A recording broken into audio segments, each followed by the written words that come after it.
This podcast is sponsored by IQ Bar. I've got good news and bad news. Here's the bad news. Most protein bars are packed with sugar and unpronounceable ingredients. The good news? There's a better option. I'm Will, and I created IQ Bar plant protein bars to empower doers like you with clean, delicious, low-sugar brain and body fuel.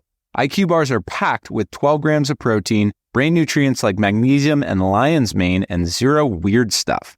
And right now, you can get 20% off all IQ Bar products, plus free shipping. Try our delicious IQ Bar sampler pack with 7 plant protein bars, 4 hydration mixes, and 4 enhanced coffee sticks. Clean ingredients, amazing taste, and you'll love how you feel.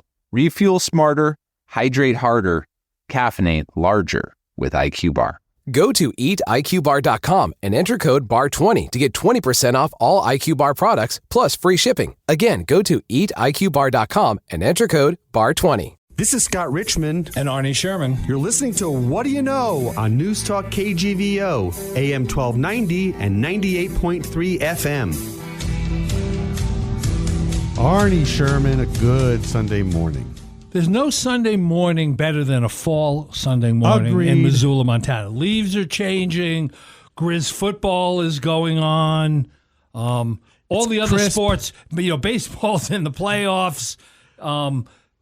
Football is NFL, college football, NBA starting up October 6th. Yes. With exhibition games and regular season games. Everything's going on. Fall is the best I time agree of year. with you. Leading into the holidays. The only thing I don't like about fall is that 45 days before Halloween, you got all that candy corn in the stores and all the masks, and pretty soon all the turkey stuff. It used to be a couple of weeks before, but now it's moved to like 2 months before. You have to have pumpkins on your front step or you're not in tune with what's going on. That's right. Yeah. Well, hey, and don't forget, Starbucks, every year, Halloween, pumpkin spice comes earlier and earlier in the year. I just saw pumpkin spice dog biscuits. Dog biscuits? Do you think they know the difference? No. No. How could a dog know the difference? But they got them for us.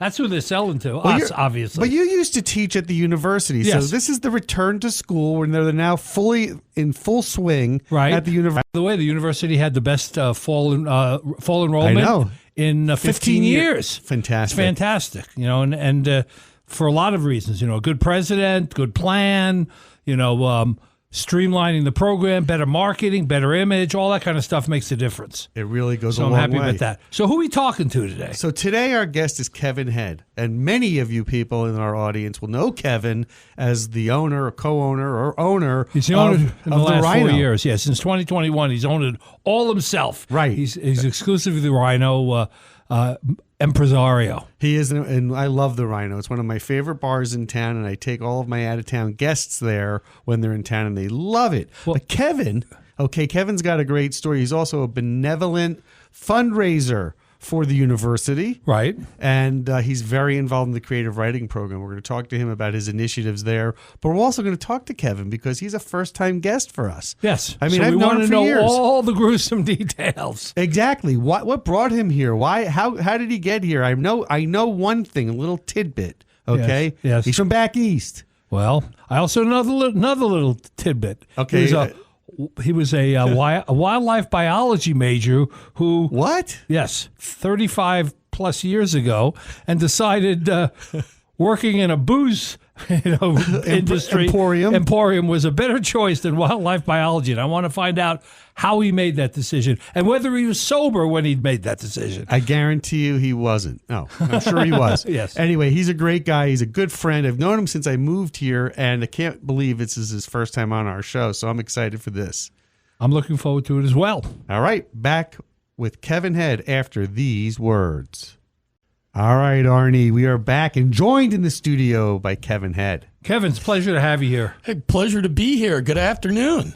Yes, or morning. Good morning. This is the air in the morning, so we'll say good morning. Apologies. Good morning, the Kevin. show. It's all right. Good morning. We're good. We're good on that. What a lovely Sunday morning. So, Kevin, everybody in our listening audience knows the Rhino. That's great. Thank you. But today, we want to find out about the man behind the Rhino Okay. for openers. Sure. So tell us a little of your backstory. We're always interested in the backstory. How'd you get to Missoula? I'm assuming it's because of the University of Montana, but you can tell the story. And then how did you make the transition from that to the Rhino ownership? Well, I was born in Ohio. Where in Ohio? Dayton. Dayton, Ohio. And about 4 weeks after I was born, our family moved to New York. So I grew up just north of New York City. My dad worked in advertising on Madison Avenue in New York, and he commuted every day. And then I came here in 1977 to go to school at the University of Montana. I studied wildlife biology, and but there was a lot of political stuff with that, and I should say that I minored in wildlife biology and I majored in partying. Oh, yes. Which I don't recommend to folks, but for me it worked out with my chosen profession. So I came out here for that. But wait a minute, before you go too far, where are you living in right outside of Manhattan? In Westchester County, just north of White Plains, New York. Okay, so commuter town. It was, it was a commuter train. So my before you hit Rye, New York, you were somewhere. We went past Rye. We were past Rye. Yeah, a little past Rye. But what made you take the leap to come to Montana? Like, that's not where all of your friends were going. No, actually, all my friends wanted to go to Colorado. But I knew Montana had all the big critters, so I wanted to come out here because of that. I knew that because of the wildlife in Montana. I did, and actually, my first summer out here, I was a work-study student on the Border Grizzly Project, and I hiked around the Whitefish Divide and trapping bears. Wait a minute. Wait a second. So, but you're trapping bears. Trapping bears. Wait a second. I'm thinking of our guest that we had a couple of weeks ago, Rick Bass. Right. You know Rick Bass, right? I haven't met Rick. I know who he is. Okay. Well, there's a lot of similarities. Did you actually trap a bear? Well, actually, I was in on trapping. We had folks there that were working on their doctorates that would, have the dart guns and right, that's cool. We would sedate the animals and then take all the measurements and do all that kind of stuff. But what was your friend group back in back in the Westchester County area? Were they deadheads? Like, what made them want to come out here? What was their lifestyle? It was weird. Well, coming from Westchester County, I had a very big liberal chip on my shoulder, and I came out here and I wanted to be outside. I wanted to be out in the mountains. I always wanted to see the Rocky Mountains, never knowing that I would live in the middle of them. But when I got out here, a lot of my friends were from Glendive. Okay. And boy, did I see, a second opinion about a lot of things. I'm sure. And it was great. These are still very eye-opening. It's the old thing about, what was it, in New York, this social lady was asked about why Ronald Reagan won, and she goes, "I have no idea. I don't know anybody who voted for him." And you're surrounded with people that you know. And when I came out here, I have lifelong friends from Glendive and all over the state. So amazing. The second opinions, it's been great. So never look back. I want to harken back to something you mentioned, which I want to drill down a little on. So your dad was on Madison Avenue at the time, like Mad Men. Yes, was situated. He was in the late 50s and through the 60s. So what did you glean from him from his experiences then? Well, my dad was just gone during the weekdays, right. And every now and then we might see a commercial that he worked on TV. On one of the 4 stations or 5 stations. It's kind of fun because my dad, he in the early 60s, he was helping with advertising for Dodge.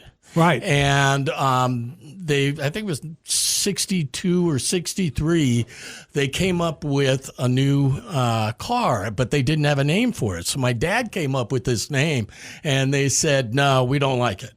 They said, "Animal names, no, that's just a bad thing for Vehicles. I bet you I know the name. And so the name he came up with at that time was Mustang. Right. What? He did. It was For the Mustang. Dodge. It was, of course, Lee Iacocca a couple of years later ran with it, and boy, and had the car to back it up. Right. So I mean, and that was a classic thing. And my dad worked for advertising for Reader's Digest and Phillips Petroleum and Phillips Products. Right. So there's a lot of Cigarettes. different things that he Tobacco. worked on. So did you watch Mad Men on TV? Of course I did. And did it harken back to some of the... No, not really. These guys. I mean, my dad enjoyed. He had like normally 2 old fashions when he got home at night. Right, wasn't at lunchtime. And that was no, but he did that. I mean, that's back in the days of the 3 martini lunches. Yeah, those things absolutely. are, unless you're on vacation, those things are. That's a dead thing. Right. I don't know anybody that does the 3 martini lunches anymore. No. But no, so he was a World War II vet, fought in the Pacific, and to help him sleep at night, they recommended that he had a couple of those every night, and really saw my dad tanked. Right. My uncles would visit, and they probably drank a little more than they normally do, but otherwise.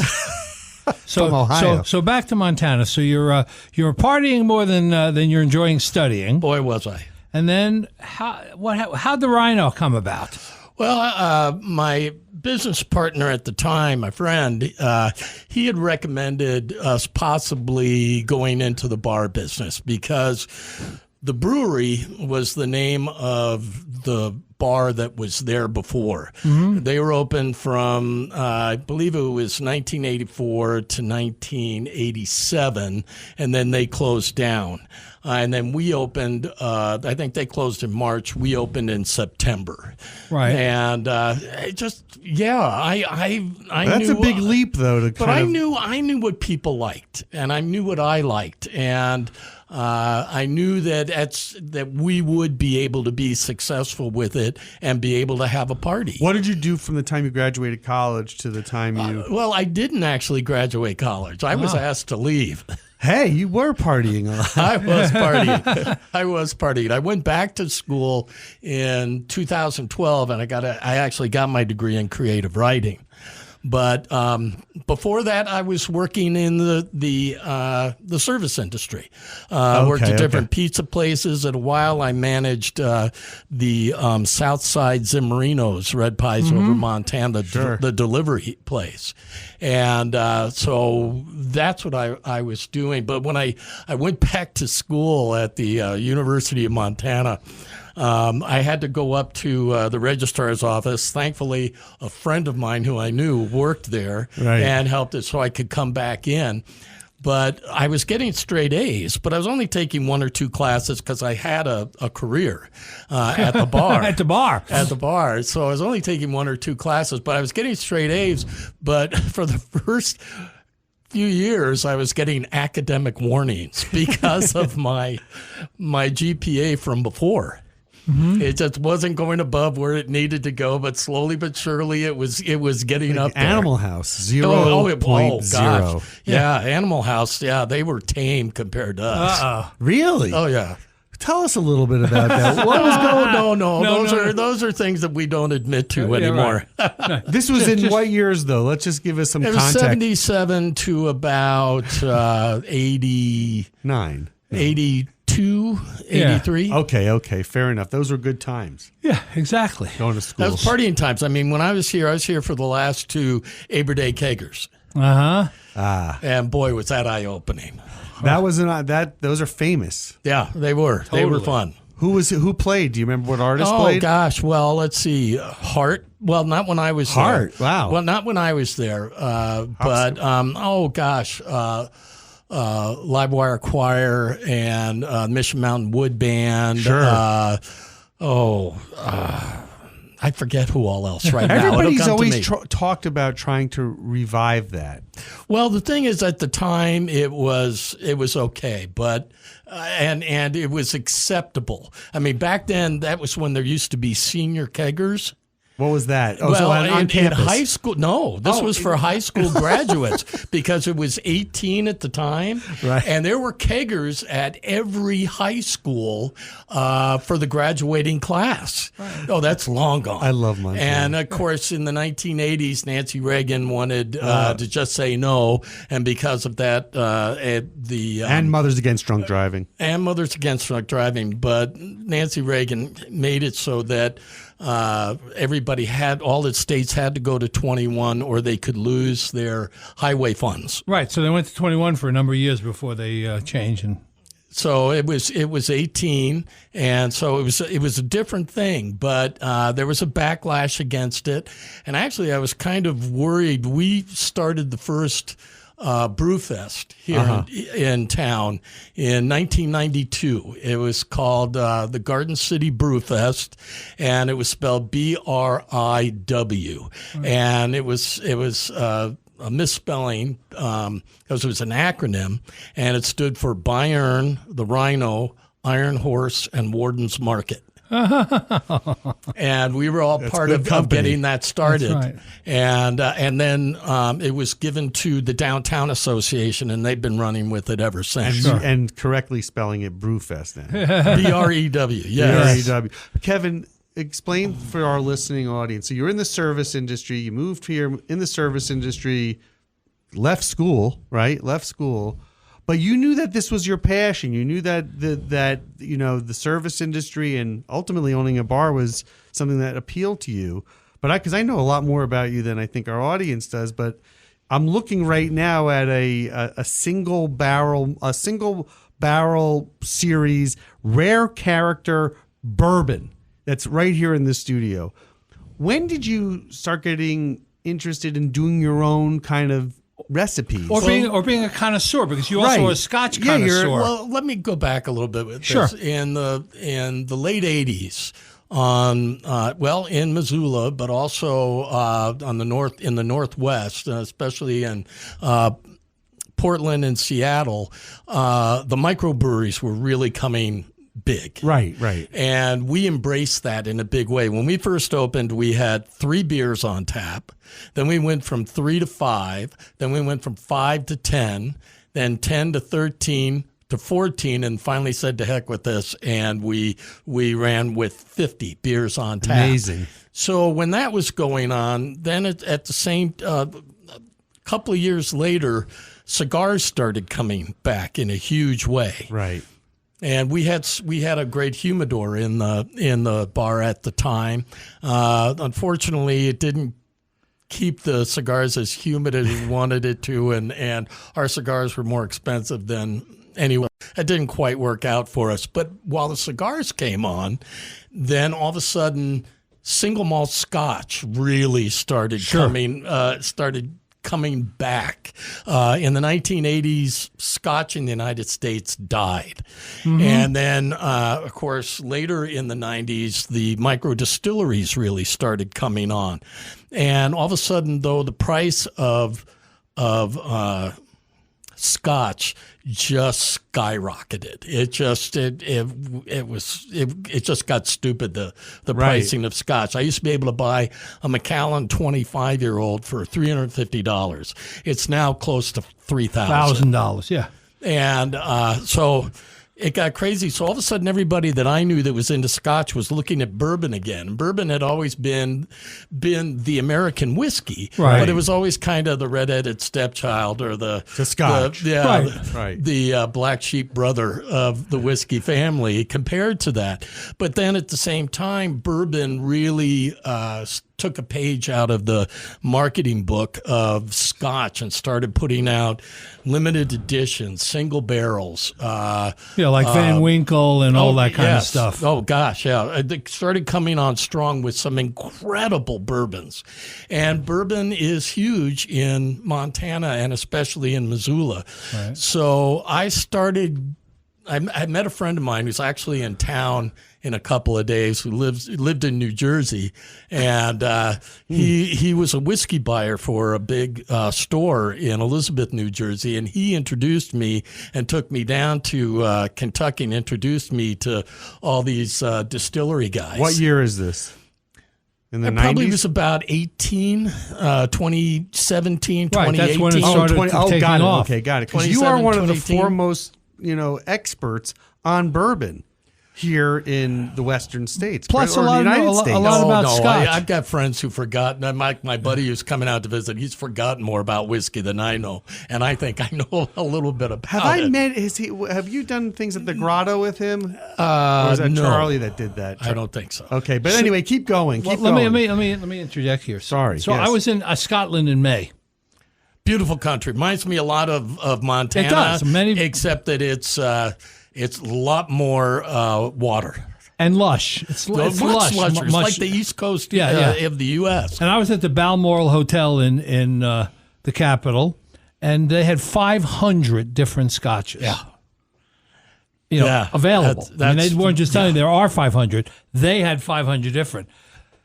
So the market, you had to get into that for a while in your business, and now you're switching to bourbon. And bourbon doesn't have 500, but they probably got a heck of a lot. they more. do. They do. Oh, there are 500 gosh, yeah. different bourbons. There are so many bourbons out there right now, and there are all these. There's always new stuff coming out, and the bottle that we have in the Now we're looking at here. Here is an example of. There's only 180 bottles of this in the world, and all right, it's like really what makes that unique. Well, the thing about whiskey is that a single barrel. A barrel is to whiskey like vintage is to wine. Right. Okay, so you can fill 2 barrels on the same day from the same still in the same level of char wood, and after 5 years, this barrel might taste completely different than this one. Right. So then you ask also, then why does Jack Daniel's always taste the same? Well, they have master tasters and blenders there that mix everything together so that there's always that consistency. Right, consistent. But there are thousands of these in the United States. So as a proprietor running an establishment, trying to make sure your inventory matches your customer needs, how do you make those decisions about what to carry and what not to carry? Well, a lot of the folks that come in trust me for trying to get the good stuff and having the good stuff. If I have something there that they taste and they don't like, then they may not be coming back in again. Sure. So I look all over the state. I go on trips to a bunch of different liquor stores. I try as much as I can to buy here in Missoula, Right. but sometimes I can't find some of these and some of the whiskeys that I want. And the state may only get in a few cases of something, and it may go to some store like in Roundup or wherever, Weibo. Or up in Big Fork in the big Or liquor Big Fork, store. yes, of course. So I do trips around the state and go to a bunch of liquor stores and see if I can find some stuff. And I call up the liquor stores, too, to see Right. if they'd hold me a bottle or At two. the same time, you have to have something that's price sensitive because then everybody wants a $25 shot of bourbon. No, So you're you right. have to have good tasting, Yes. more reasonably priced stuff as well. Which is, Definitely. And there's old Granddad was a bourbon that didn't have the greatest rep, kind of like Old Crow or 10 High or even something like that. Even Four Roses Right. didn't Four have. Roses at one time was horrible. Right. It was horrible. But boy, that was one of the most sought after bourbons Exactly. you can find. So old Granddad has a bourbon out now called 114. It's 114 proof. It's, I think, $32, $34. Best bang for the buck you can find in the state. And it's at a lot of different places. I don't know if it's at a lot of different bars, but you should be able to find it at a bunch of different liquor stores. Sure. And I highly recommend that. That's a good tip for our listeners. They're worth listening to the show just to hear that. For old Granddad. And Yeah, the for Old other Granddad one 114. is there's a limited edition of Bullet 12-year-old. And it's a rye, and it's wonderful. It's not as big as, say, the bourbon that we have in front of us right here. Right. It's actually a little bit lighter, but it's got full flavor, Right. and it's like a perfect summer sipping whiskey.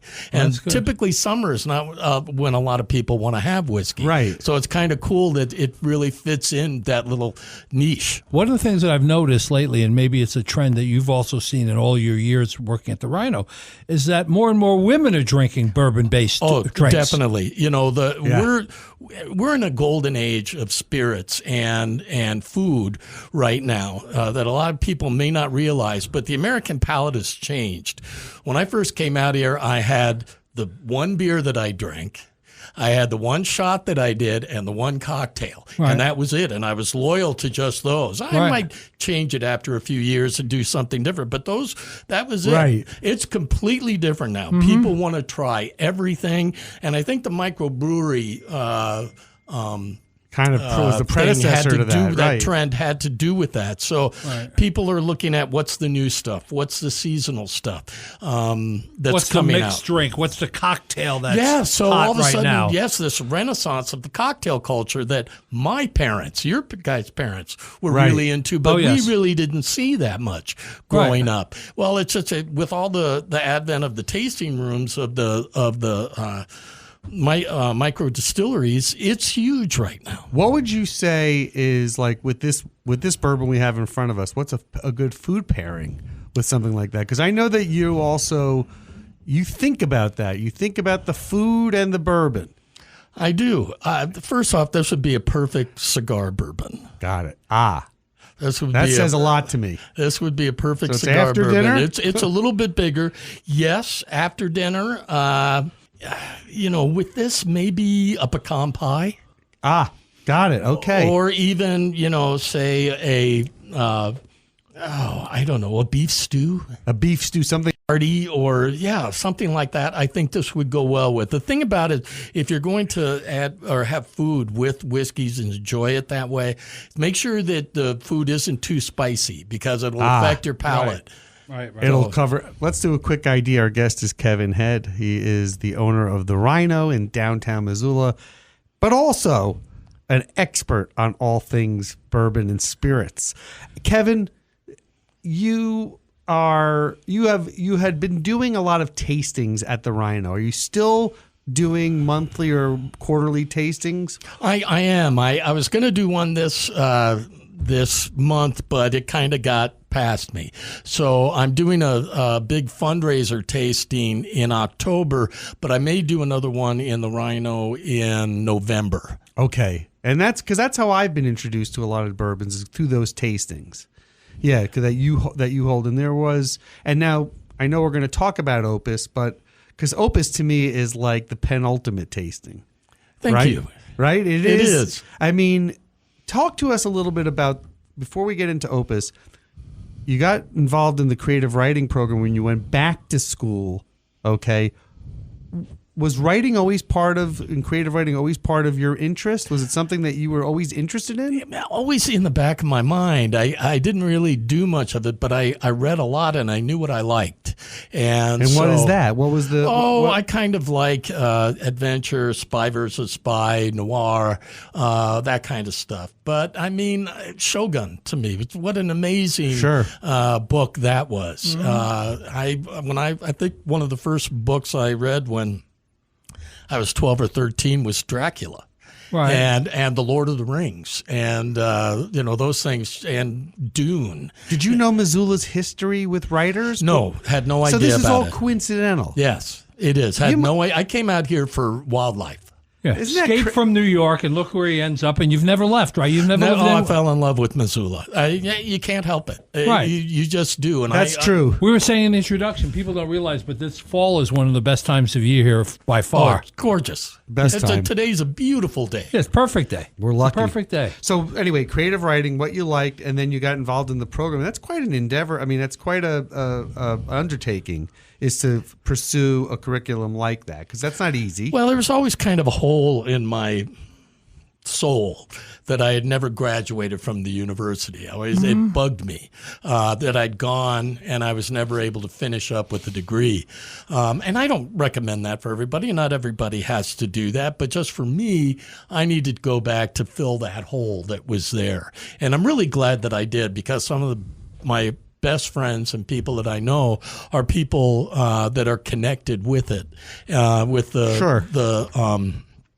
the creative writing program, some of the students that were there, and boy, there were just so many talented students. It was really cool to see. Well, the other thing about going back in 2012 versus when you first started is adult education has changed a lot. There are a lot of people. Not everybody's 20 years old or 19 years old that you're sitting in the classroom with. Oh, right. There are a lot of programs across the university here and everywhere where older people are going back to school to finish degrees or to take a different degree because their appetite is changing what they're interested in. Sure. Makes sense. Definitely. The non-traditional students. That's what I was. And it was funny because to all the other students, I was the oldest kid in the class, and typically older than the professor too. And it was funny because for some folks, I was kind of the creepy old guy in class until they found out that I owned the Rhino, and then I was the cool creepy old guy. Yeah, the cool creepy old guy. Exactly.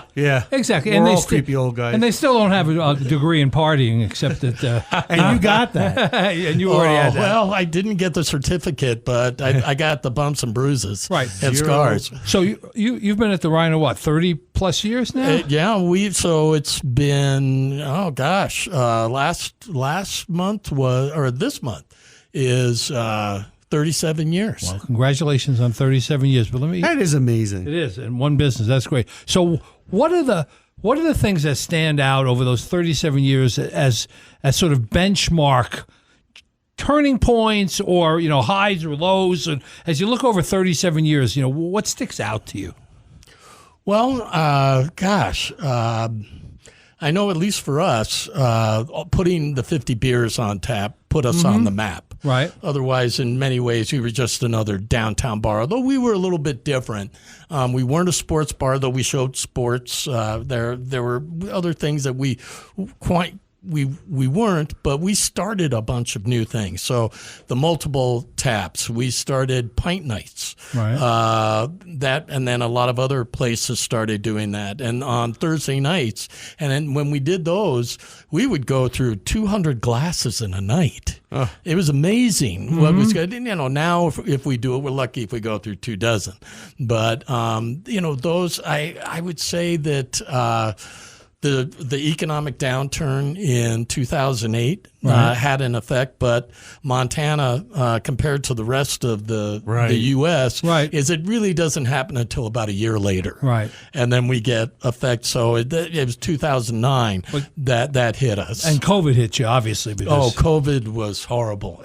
And actually, we're still feeling the effects of it because a lot of folks would drink at home. And they would see how much money they were spending, and the DUIs had a big thing to do with it also. Sure. So right now the young people are a little bit more health conscious. I think that the dispensaries have definitely had an effect also. Right. Sure. But so the thing there that for me is that I have to always keep thinking of ways in which to reinvent things to make sure that we're still relevant. And one of the things that I think you guys might want to become involved with that I'm going to be working on this January and February is something called Sober But Social. And I'm going to be doing this with a few other bars and restaurants. And we're going to feature non-alcoholic beer, mocktails,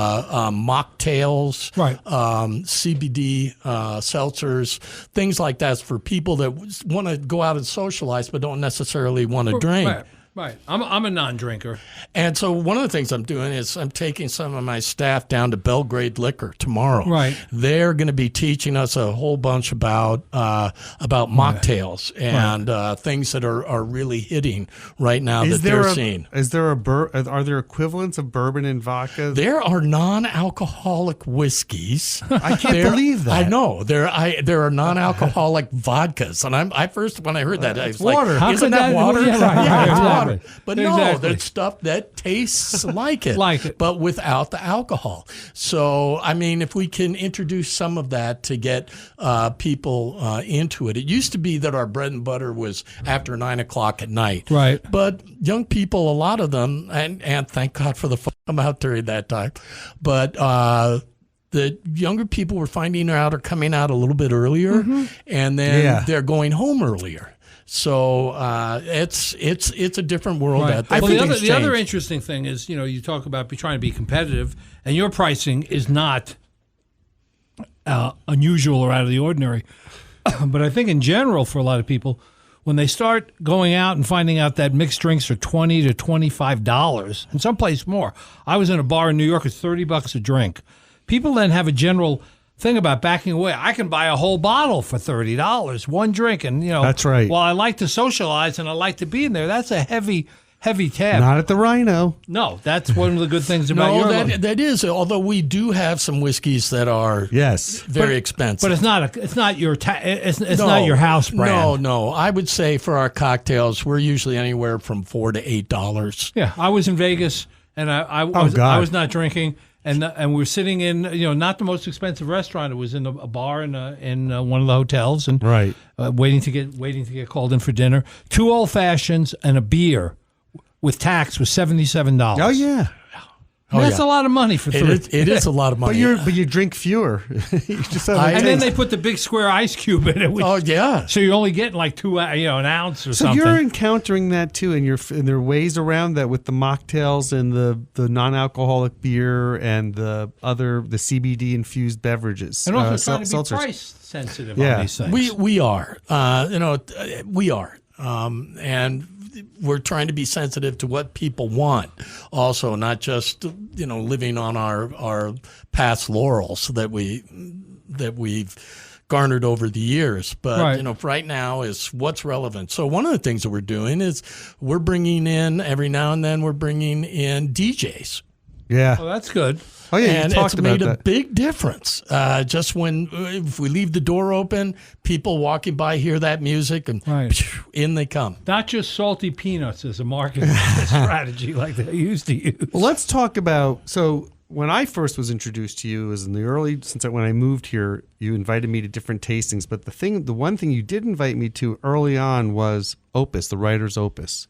And that's one of the things we want to talk about today. Talk a little bit about the impetus of the writer's Opus. It really marries your two loves, creative writing and the work your day job. Well, I was sitting having cocktails with one of my professors, one of my close friends named Robert Stubblefield.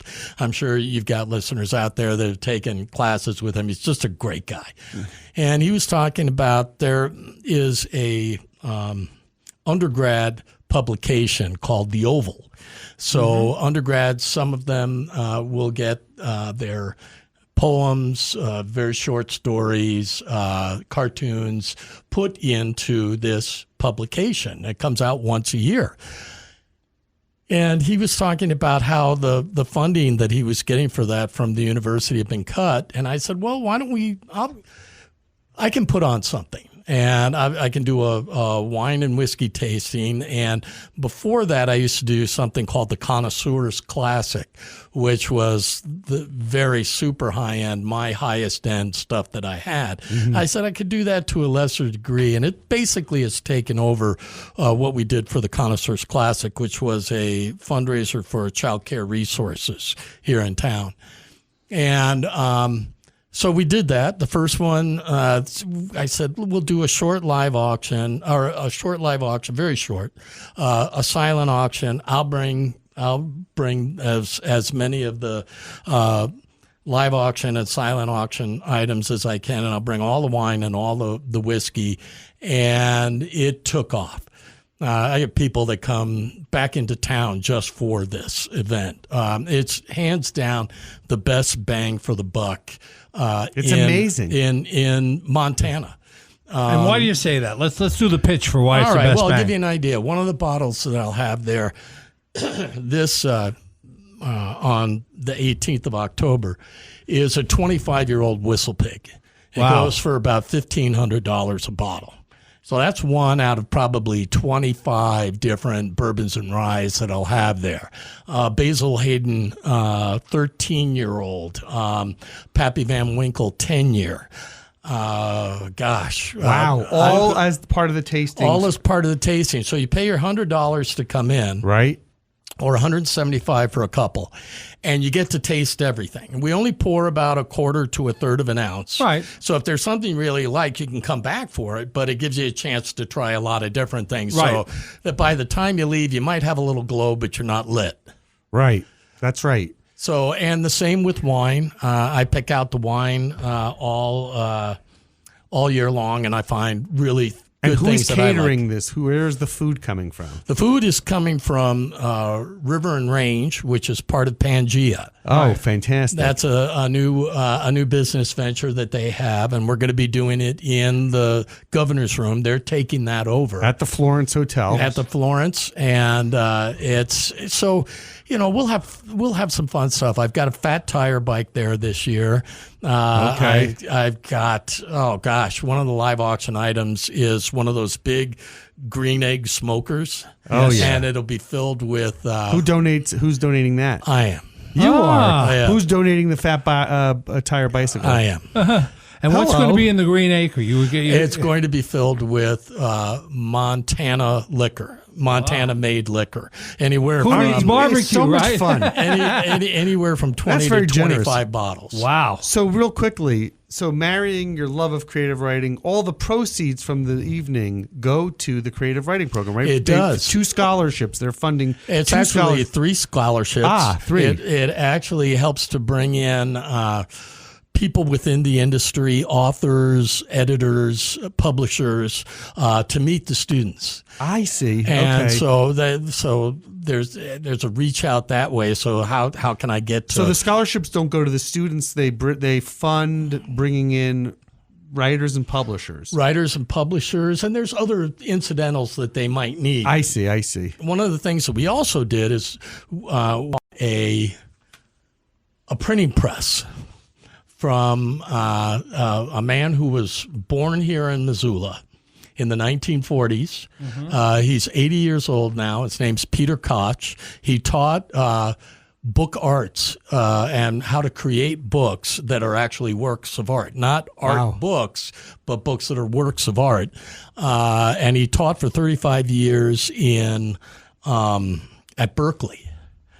And so when the Lost Journals of Sacagawea first came out, Deborah Erling's masterpiece, when that first came out, there was only 60 copies.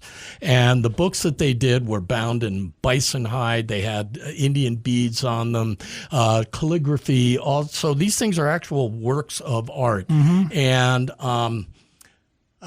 they think they went for $3,000. And so he retired, and he sold us what he considered his gem of all of the printing presses that he had.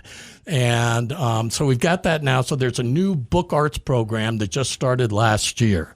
And they created all sorts of cool little things, not anything that we've really seen yet, except for within the university community and within the friends of the students and stuff. But we're going to see some of those works at the Opus this year. Well, it's interesting. Just like with music, there's a retro period going back to vinyl. I think in books you're going to see the same thing. People are going to get tired of audiobooks, they're going to get tired of Kindle reading, and they're going to want to have the actual pages in their hands. Well, these books, the thing about what Peter did was he actually brought artists together to create this. So you had bookbinders, calligraphers, photographers, paper making artists, brought all of these folks together to create these things. And it was kind of like the way printing was done in the 1600s. Sure. And he was actually commissioned by the city of Venice in Italy to come in and recreate a book from the 1600s. Mm-hmm. So he brought some students with him, and then he commissioned local artisans to come in, and they recreated this. But he did something different too. In Venice, the buildings are made of brick, but because of the sea and the salt air, the brick kind of dissolves and it falls off the building into little drifts at the base of the building. So what the Venetians have done over the years is they get the brick powder back together and they mix it up with cement and put it back up in the walls. Well, what he did, a little bit different, was take some of that brick and put it into the covers of the of the different books. So, and the thing about this guy, he's really interesting.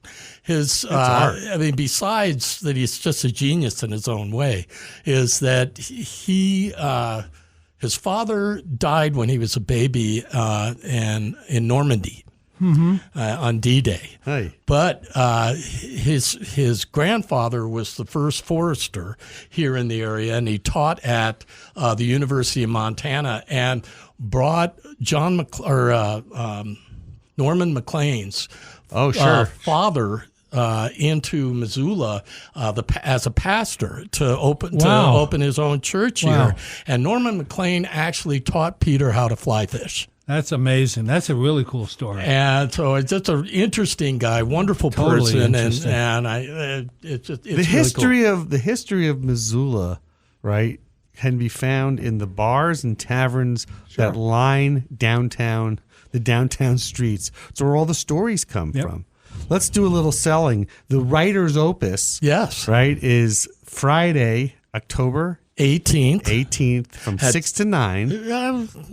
Okay. 6 to about 9:30 or 10. Yeah, 10, whatever. Okay. It might go a little bit At longer. the Florence Hotel, you can go to writersopus.com for more information. You can. The money would go to the University of Montana Foundation. Right. And so, we'll raise tens of thousands of dollars. Could people come it's pretty cool. right into the Rhino and get tickets, or the night of the event? Either the night of the event they could come, or they can buy ahead of time. The thing is that it's limited to 150 people. That's what I was going to ask you. What's the capacity? It's 150 people. We're selling 10 tables, and that's 8 people per table, and then there'll be other tables. So that's 80 people. So there's only another 70 tickets that we'll be able to do for this. Hurry! Get them right now, right? Or else you won't be able to get into this. Let's do this. Exactly. Let's take a quick break. Our guest is Kevin Head from the Rhino and the Writer's Opus. Back after these words. We are back with Kevin Head of the Rhino. Scott, you had a closing question for him. Well, I'm from back east, Arnie. You're from back east. Kevin is from back east. And I'm curious, what did your family think when you moved out here in 1977? Did they come and visit? Have they been out here? My youngest brother, Jesse, lives out here. Oh, I didn't know that. No, he lives here in town, and I had another brother who passed away earlier this year, and a sister who lives in Connecticut, and another sister who passed away a while ago.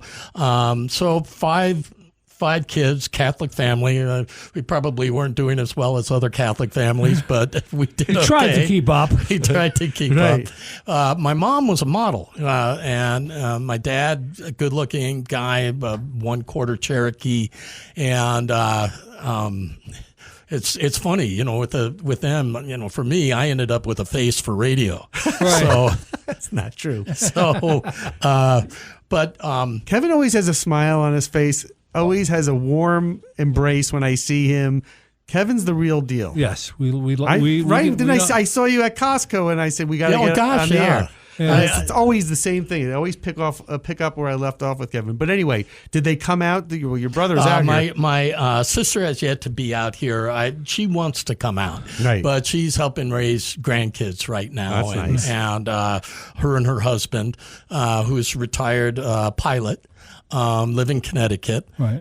My brother Sean has been out a couple of times, and we actually went on the Smith River together. Nice. Wonderful. Now, have you gone back to Westchester County since? I went back for my my 40th reunion. He's a and Giant my fan. 50th was this year, and I didn't go.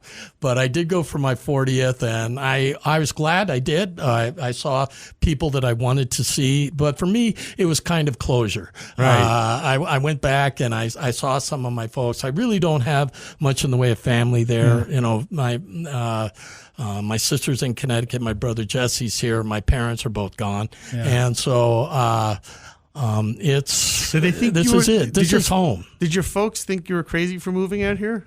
Well, yeah, I think, although they always knew I was the kind of kid that, you know, was out in the ponds, getting snapping turtles and painted turtles and frogs and salamanders and snakes and all that kind of stuff. That was me. And so I always, you know, had a thing for the outdoors and loved it. Hadn't been out here yet.